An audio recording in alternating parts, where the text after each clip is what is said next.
Boa noite, pessoal. Estamos aqui no canal Senhor Criminologia para um evento internacional. Hoje nós vamos entrevistar o professor Salomão Alejandro Montesegiller, que é defensor público no Equador.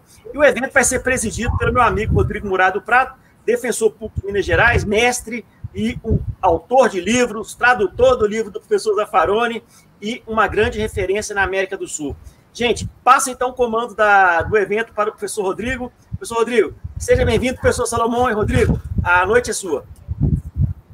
Muito obrigado. Queria agradecer ao Lélio essa oportunidade. Uma honra estar aqui nesse canal, que, como eu digo, é o principal canal de diversificação do conhecimento e difusão do conhecimento em criminologia no Brasil.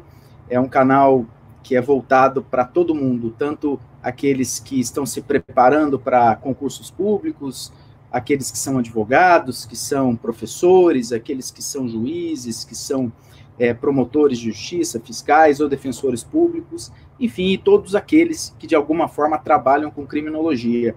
Sejam muito bem-vindos. Eu queria agradecer a presença ilustre de um amigo que eu tenho e tive a oportunidade de estabelecer esse laço na Universidade de Buenos Aires. Nós somos colegas de classe, estudamos o doutorado em Direito Penal, eu seguindo a minha linha na criminologia, o professor Salomão seguindo a sua linha no penal e também na criminologia, mas estamos aqui juntos. Ele é meu colega, defensor público no Equador. Eu vou aqui comentar brevemente o currículo do professor Salomão. O professor Salomão, ele é defensor público no Equador, ele já foi advogado, ele trabalhou nos tribunais mais diversos do Equador. Ele tem um mestrado em Ciências Internacionais pela Universidade Central do Equador, é especialista em Direito Constitucional pela Universidade Andina Simón Bolívar, no Equador, e também tem aí seu mestrado em Direito Constitucional pela mesma universidade. Ele trabalha na área penal da Defensoria Pública do Equador e é professor titular da Faculdade de Direito da Universidade Uniandes, em São Domingo, no Equador. O tema que ele vai abordar hoje para nós é o populismo penal. Um tema que nunca vai deixar de ser um tema importante e atual. E com muita honra, com muita alegria, eu recebo, agora eu vou, feitas as apresentações do professor Salomão, vou me dirigir a ele em espanhol, os senhores terão a tradução simultânea no YouTube. O professor Salomão, ele falará bem tranquilamente e de uma forma bem despácia para que vocês possam compreendê-lo, e quem tiver alguma dúvida é só buscar a palestra, a conferência do professor Salomão amanhã no YouTube, que já estará com a tradução, que vocês vão acompanhar. Vale muito a pena. Para mim é uma honra enorme poder contar com o professor Salomão aqui, que é um professor reconhecidíssimo no Equador, uma pessoa formidável e que, sem sombra de dúvidas, vai trazer um olhar diferente, aí para ele compreender o que eu estou dizendo, uma mirada diferente daquilo que a gente imagina sobre o direito penal e a criminologia. Bem-vindo, professor Salomão. É um grande honor para nós que você esteja aqui com nós para falar de um tema muito importante como o populismo penal. Eu já te apresentei e tu esteja com total liberdade agora para brindarnos com vuestra conferência. Gracias por tu participación. Distinguido Rodrigo, señores todos aquí presentes, es un placer y un honor poder compartir con estas humildes reflexiones sobre un tema de gran interés, no solo a nivel de Estado o estados latinoamericanos, sino también a nivel internacional. Y frente a este tema, que vamos a disertar en este momento lo haremos en base a 3 preguntas. La primera, ¿qué es el populismo penal? La segunda, ¿cómo afecta en los estados? Y la tercera, ¿qué hacer para erradicar aquel fenómeno social llamado populismo penal? Iniciando con la primera pregunta de mi disertación, es menester señalar que el populismo penal tiene como contenido principal la participación de los partidos políticos que confrontan entre sí con la finalidad de llegar al poder. Pero sin embargo, de esta posición académica, mi persona aumenta o desarrolla algo más, que también utiliza este término de populismo penal para mantenerse en el poder, no solo para llegar al poder, sino también para mantenerse en el poder. Desde luego, hay autores que sostienen que estos partidos políticos buscan a las víctimas porque a través de ese dolor podrán sustentar, pensar y actuar de lo que ellos quieren que lleven a un ámbito normativo y para legitimar su estadía en el ejercicio del poder. Sin embargo, tengo que pensar en 4 fases para poder establecer lo que piensa Botten, que es un profesor de la Universidad de Cambridge en Inglaterra, y Anthony, este escritor, durante los años 1995, habla de este término. Habla de este término en el año 1995 y lo denomina como un populismo, ¿sí? O punitividad populista. Pero sin embargo, Julian Robert, profesor de la Universidad de Oxford, sostiene y aumenta algo más y le llama populismo penales. Hemos visto de cómo va variando este término, pero que también se le acuña su origen desde el año 1995. Frente a esa posición académica, teórica, sociológica y criminológica, nace mi desarrollo intelectual al sostener lo siguiente. Si tomamos en cuenta el proceso de la formación de la humanidad, ha pasado por 4 fases: la edad antigua, la edad media, la edad moderna y la edad contemporánea. Es decir, hace 2,60 millones de años existe la humanidad. Pero sin embargo, la edad antigua, antes de Cristo y después de Cristo, llega hasta el año 476. Edad antigua, Imperio Romano. Desde el año 476 hasta el año 1453, tenemos el desarrollo de la Edad Media, Y la Edad Moderna la tenemos entre 1453 hasta el año 1789. Es decir, con el surgimiento de la Revolución Francesa. Y desde el año 1789 hasta la actualidad estamos hablando de la edad contemporánea. Cuando el profesor Botten de la Universidad de Cambridge sostiene a este término desde el año 1995, estamos hablando de un aparecimiento en edad contemporánea.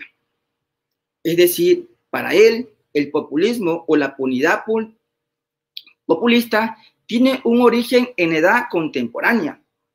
Pero, sin embargo, he mencionado con antelación que el populismo penal tiene inmerso los partidos políticos. Y cuando hablamos de partidos políticos, tenemos inherente un sistema de gobierno llamado democracia. Es decir, desde el constitucionalismo clásico que se impregnó en los estados, es a raíz desde el año 1789. Desde luego, no puedo desconocer ese 4 de julio de 1776 con la independencia de los Estados Unidos y el 12 de junio con la Declaración de Virginia en dicho estado. Pero, sin embargo, la posición académica en la que sostengo es que la idea del populismo penal nació con el Estado clásico, desde el momento que está la democracia en los estados, porque al momento que está la democracia en los estados, comienzan a opinar, a ofrecer, a pensar y a dar el sentir de cierto grupo social. Desde luego que esto no fue analizado a lo mejor por ciertos estudiosos del derecho o de la sociología o de la criminología, sino que inició a partir de que este profesor de la Universidad de Cambridge comenzó a dar sus aportes. Pero, sin embargo, como estudioso del derecho, sostengo que desde que inicia el Estado o la noción de Estado con la democracia, comienza a existir esto del populismo. Y desde luego llega a lo específico que es el populismo penal. Ahora, nos ponemos y nos preguntamos cómo afecta el populismo penal en los estados. El Ecuador es un estado, es decir, es una organización jurídica, política, que tiene poder, territorio, población y sobre todo es reconocido por la comunidad internacional. Es reconocido por la comunidad internacional. Caso contrario, si no fuera así, no estaría ese reconocimiento como Estado. ¿Existe en nuestro país el populismo penal? Desde luego que sí. Existe el populismo penal. Con anterioridad mencioné que nace con el tema de los partidos políticos y en efecto hace unos años atrás, y para ser exactos, en el año 2016 ofrecía un candidato presidenciable impregnar en nuestra legislación ecuatoriana la pena capital o pena de muerte, lo cual es totalmente algo descabellado cuando los tratados y convenios internacionales de derechos humanos suscritos por nuestro país no permite aquello. Desde luego, hay un proceso y que es demasiado largo y durante 4 años, que es el ejercicio del poder de un señor presidente, no lo podrá hacer. Es decir, nace en la demagogia penal. Es decir, he descubierto también que existe, aparte del populismo penal, la demagogia penal. Es decir, otro ejemplo tenemos en otro señor candidato, crear la ley penal del bisturí. Aquel candidato fue sentenciado en este año, el 2020, por temas de delitos de corrupción. Es decir, este populismo penal que utilizan los candidatos para llegar al ejercicio del poder, lo hacen a través de la política y lo legitiman a través de los votos del soberano.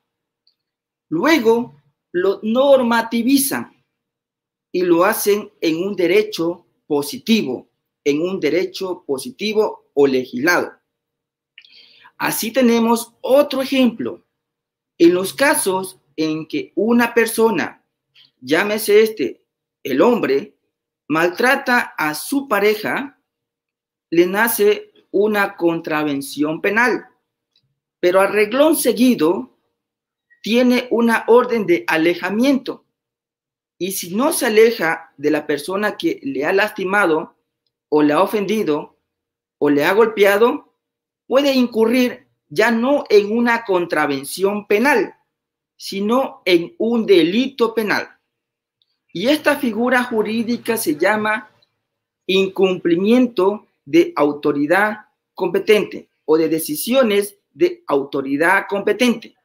Es decir, esa norma es totalmente nacida del populismo penal, porque no solo va a recaer sobre ese acto de contravención, puede recaer si es que un fiscal solicita una información a un gerente de un banco y el banco no le da esa información, por A o B circunstancia, la fiscalía puede decir que él incumplió esa decisión de autoridad competente y le van a hacer un juicio penal.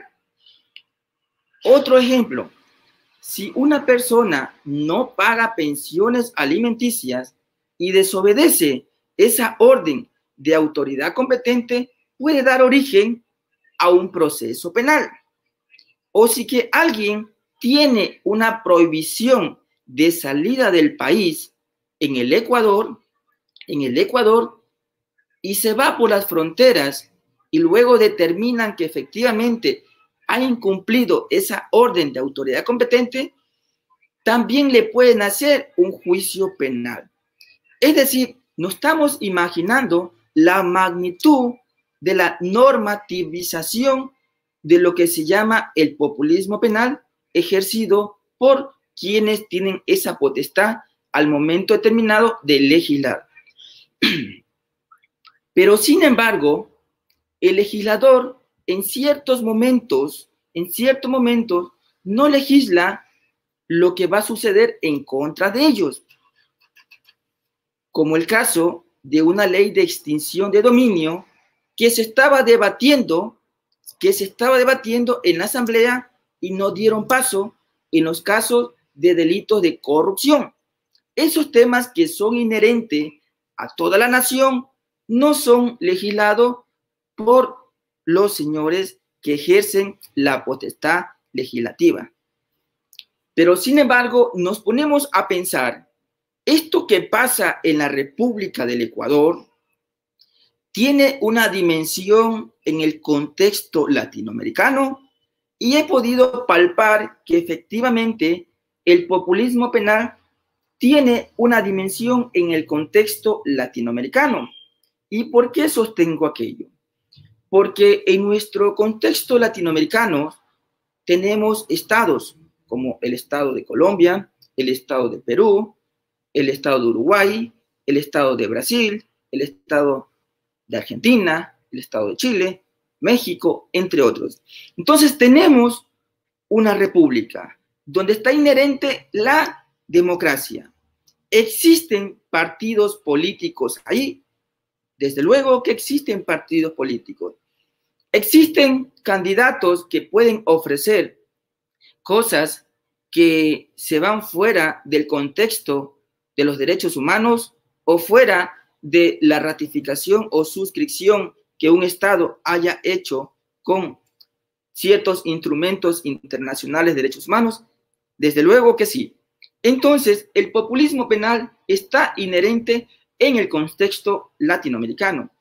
¿Y qué es lo que persigue en ciertos casos? Persigue el endurecimiento de las penas. Pero ahí nace otro fenómeno social. Los hacinamientos en los centros de rehabilitación social. Esa persona que está cumpliendo una pena o que cumplió una pena tiene el derecho constitucional o el derecho humano o el derecho reconocido en los instrumentos internacionales de derechos humanos a ser rehabilitado, sí tiene ese derecho a ser rehabilitado. Pero cuando existe un hacinamiento, no lo va a tener. Y lo que va a hacer es salir de aquella cárcel y nuevamente cometer una nueva infracción, sea de carácter contravencional o de carácter de delito. Es decir, en nuestro contexto latinoamericano tenemos también este fenómeno social al cual denomino el populismo penal, que nace no solo de los partidos políticos, también nace de otras formas también. En el contexto europeo o en ámbito internacional, tenemos en el caso de España, existen autores o pensadores, tanto en el ámbito de la sociología como de la criminología, que también sostienen que también padece de este fenómeno. Es decir, mi desarrollo es que en todos los estados que existen en el mundo, actualmente existen 193 estados en el mundo. En todos esos estados donde existe la democracia, está impregnado el populismo penal. Ahora, me he puesto a pensar qué pasa en los estados donde no existe el derecho de elegir y ser elegido, y donde está vigente el autoritarismo. ¿Existirá un populismo penal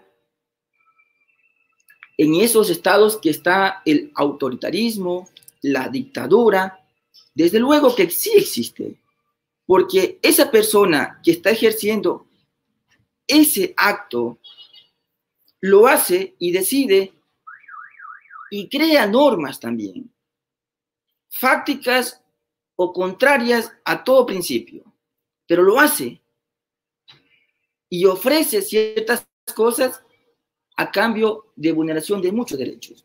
Entonces, dentro del derecho o el populismo penal, sostengo que no solo en los estados donde está inmerso la democracia puede generarse el tema o el fenómeno social del populismo penal, sino también en los estados donde existe el autoritarismo o estados de facto. Ahora, también me pongo a reflexionar sobre esto que se denomina populismo penal, cómo erradicarlo. Y claro que es una tarea bien compleja, bien compleja. Autores como Zaffaroni, profesor universitario de la Universidad de Buenos Aires, Argentina, vive preocupado con estos actos de populismo penal. Claudia Mosquera, colombiana, también se preocupa mucho qué está pasando con el populismo penal. Jorge Zavala Vaquerizo, ecuatoriano, se preocupaba mucho también por el fenómeno del populismo penal, que las penas se van incrementando. Y me hace pensar en un autor que lo he admirado mucho y lo sigo admirando, Miguel Reales. Este tratadista brasileño, Miguel Reales, en su teoría de la tridimensionalidad del derecho, establecía hecho, axioma y norma. El hecho está, los principios están y la norma está. Es decir, esos tres componentes van a estar siempre unidos a la norma jurídica. Pero sin embargo,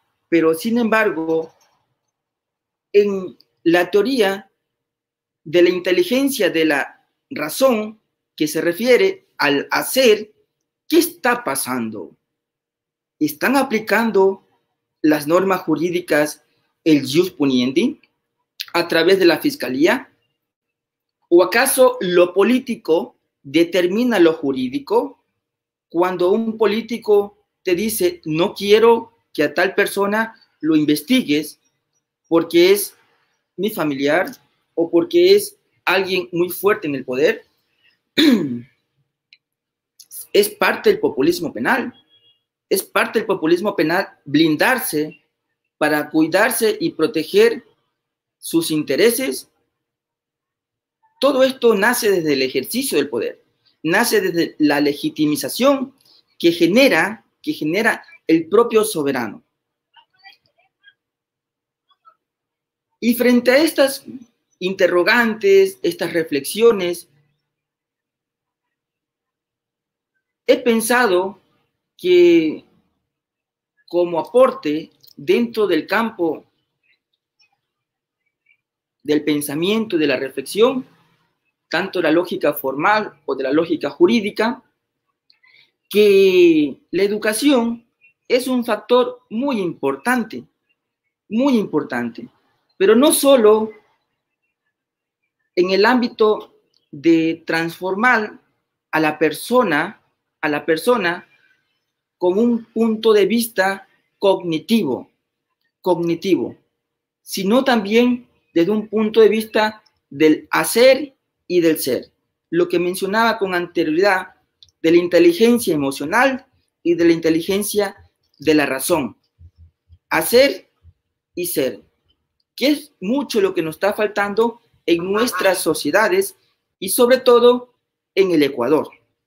Y pienso también en el contexto latinoamericano. También esa educación debe ser pensada con altruismo.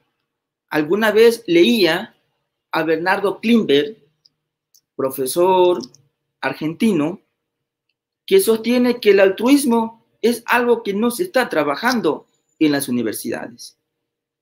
Y pienso que no solo en las universidades, aporto también en las sociedades y en las familias. En las familias debe trabajarse lo que es el ser, el hacer y también el altruismo.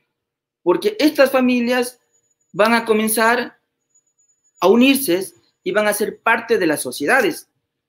Y parte de estas sociedades van a salir los representantes del Estado, ya sean presidentes, vicepresidentes, legisladores, ministros, entre otros.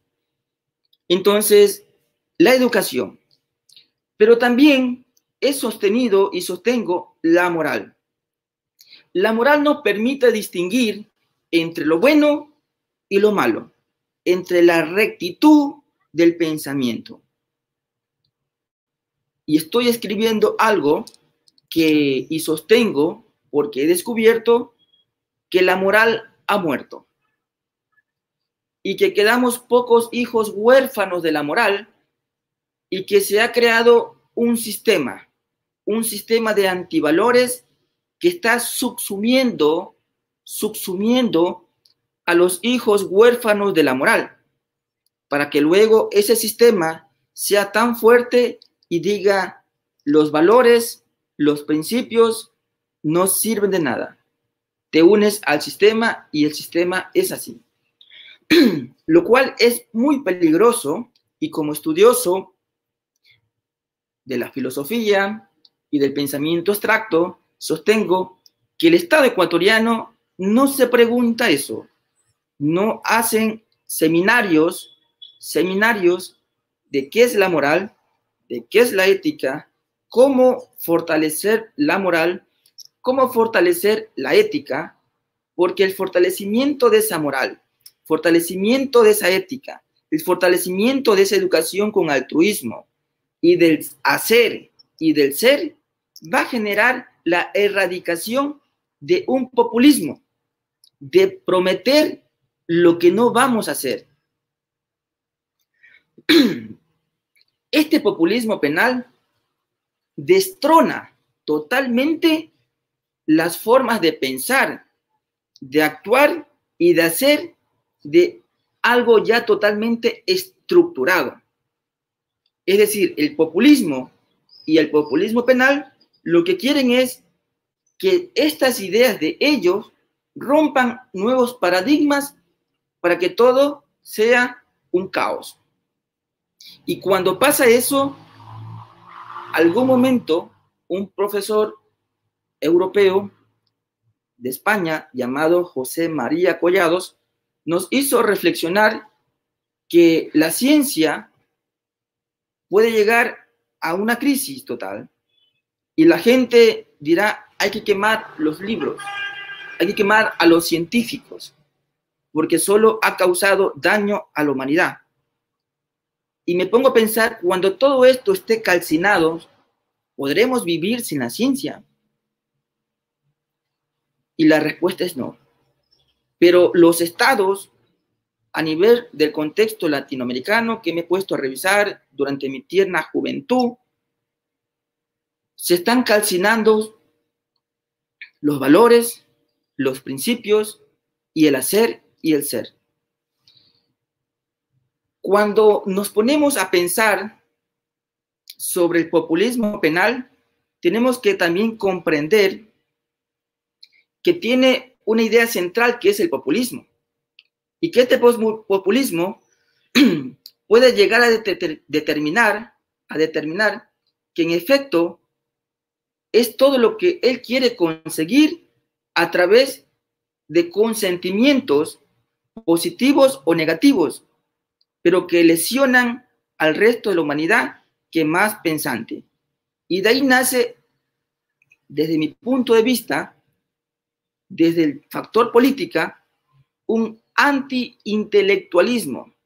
Es decir, que los intelectuales que piensan y reflexionan con rigidez, con valores de cómo se deben hacer las cosas, que no estén inmersos en estos campos de ejercicio del poder, donde se elabora incluso la propia ley, entre otros temas.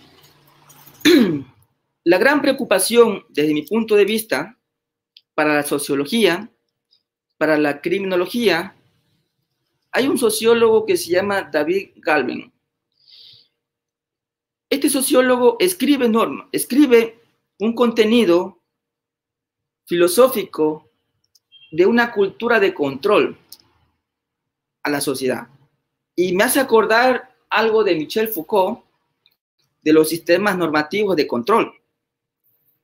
Es decir, este francés que habla Michel Foucault, este francés, ya hace mucho tiempo hablaba ya, en la Edad Moderna en adelante, sobre estos sistemas de control. Pero ¿qué pasa si el populismo, a través del populismo penal, rompe estos sistemas de control? Nuestra sociedad queda totalmente se desestructura totalmente. Y eso es muy peligroso. A tal punto que en algún momento nos pondremos a pensar que si realmente somos una sociedad civilizada, cuando vemos actos que no se notan una mostración de lo civilizado. A veces me pongo a contrastar si en edad antigua existían las cosas que hacían en la Edad Media, y si en la Edad Media existían las cosas que hacen en la modernidad, porque en la modernidad hubo mucho desconocimiento de los derechos también. Es decir, la noción de derechos humanos es algo de la edad contemporánea, porque nos estamos percatando que en 1945 se da la Carta de las Naciones Unidas, en 1948, el 10 de diciembre, la Declaración Universal de los Derechos Humanos, y con esa Declaración Universal de Derechos Humanos de 1948 irradia a todos los estados del mundo derechos humanos. Entonces, la idea de derechos humanos es una idea de la edad contemporánea, ya, de la edad contemporánea. Pero, sin embargo, la Declaración de los Derechos del Hombre y del Ciudadano de 1789 ya dio un paso a todo esto. ¿En dónde está el grado de la civilización de nuestras sociedades? Si el profesor Botton, desde 1945, habla de este término, el populismo penal, ¿las sociedades están trabajando para erradicarlo? La respuesta es no. ¿Las universidades se están preocupando para erradicarlo? A lo mejor aportan teóricamente. Pero ¿qué pasa con quien ejerce el poder? ¿Qué pasa aquello? Rodrigo, distinguido ciudadanos de nuestro amado República de Brasil, amigos, amigas, hermanos latinoamericanos y demás seres de la humanidad, les envío un fuerte abrazo y que nos pongamos a pensar sobre esto del populismo penal, nos pongamos a pensar sobre si somos países civilizados y si lo somos, ¿estarán bien las cosas que destrozan al ser humano? Y si no lo hemos pensado, ¿qué debemos hacer para contrarrestar esto y ser un mejor Estado? Muchas gracias, Rodrigo. Muchas gracias a todos. Es un honor oírlo, un honor inolvidable porque nosotros en Brasil recibimos mucha gente de afuera, pero cuando recibimos no hay una difusión para la mayoría de las personas. Entonces, este momento en este canal, acá a un par de meses estuve Zaffaroni. Estará acá en un par de días el profesor honorable de la Universidad de Costa Rica, Javier Lobé. Y hoy estás con nosotros vos. Vos que con una perfección hizo un viaje por todo lo que hay de más importante al respecto de este tema. El populismo penal acá en Brasil, tuvimos un profesor muy conocido, una persona muy querida que se fue a algunos meses, que se llamaba Luis Flávio Gomes.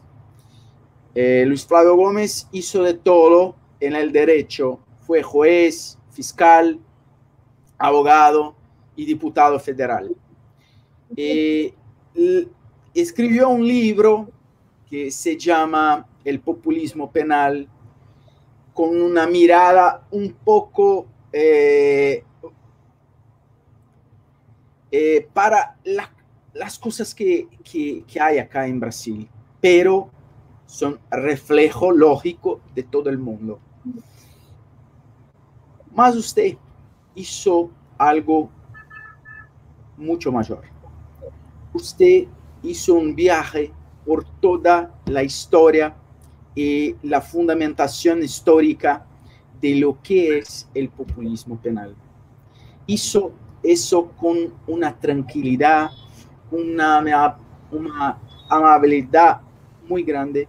Se hizo con que, por ejemplo, hizo la mención a un jurista brasileño, Miguel Reale. Para nosotros suena muy bueno conocer que Miguel Reale es conocido afuera, utilizado en su conferencia, un honor para nosotros de Brasil. Y te digo, amigo, tu conferencia hizo un marco de reflexión, porque a nosotros siempre, ahora tenemos elecciones, un proceso de elección municipal, distrital acá, y la cosa empezó con el mismo discurso de populismo penal, de política pública y toda la política criminal que está alrededor de todos los discursos de los políticos, están girando alrededor del tema contención, fuerza y lucha contra el enemigo creado por las leyes, el crimen. El crimen no existe, es una creación humana, una creación de la ley. Entonces, es un giro de 360 grados que nosotros creamos y empezamos a reflexionar si esta creación no es una creación puesta con este objetivo de dejarnos como pajaritos sin destino. Bueno, te agradezco mucho y ahora voy a hablar en portugués, Salomón, porque hay gente de afuera, de Brasília, acá, que gostaria. Eu agradeço muito a presença do nosso Salomão, que é um colega, um distinto amigo, um defensor público no Equador, o Equador que possui uma constituição muito moderna, e para os níveis, os patamares latino-americanos, e é uma pessoa que demonstrou aqui para nós com clareza domínio, conhecimento, e eu digo mais, a gente estava preocupado porque a maioria das pessoas talvez não compreendesse, mas o Salomão falou muito tranquilo, com serenidade, e eu acredito que todo mundo compreendeu bem o idioma espanhol, e muito bem falado, muito bem elaborado, afinal já era de se esperar, porque Salomão é um grande professor e uma pessoa formidável. Eu queria aqui te agradecer, dar-te graças, Salomón, por todo. E agora invito a Lélio, que vai encerrar a explanação. Lélio. Rodrigo es mi jefe. Y yo tengo que seguir recto com eles. Gente, muito obrigado. Professor Salomón, muitas graças por você estar com nós. Rodrigo, nós temos muitas felicitações por você aceitar esta invitação para estar com nós. E desejamos muito, Rodrigo, que o professor Salomón esteja com nós em futuro próximo em Brasil, nos visitando para fazer uma ponência, né? Ponência? Qual é? É ponência? Uma conferência. Ponência. E, então, muitas graças, professor, e muito obrigado a todos vocês pela participação, por vocês estarem assistindo mais um evento internacional do canal Senhor Criminologia e do lançamento do projeto Momento da Defensoria Pública, que vai ser tocado pelo professor Rodrigo Murado Prado, aí, que vai entrevistar a gente do mundo todo. Daqui a pouco vai estar entrevistando defensor público no Egito, na China, vai estar na Rússia, vai trazer todo mundo aqui. Eu espero que o Rodrigo consiga trazer o máximo de gente possível para vocês verem a visão da Defensoria Pública pelo mundo e também no Brasil. Um grande abraço para vocês e até a próxima. Tchau, tchau. Obrigado, um abraço, Graças, gente. bye, bye. Graças. Un gusto.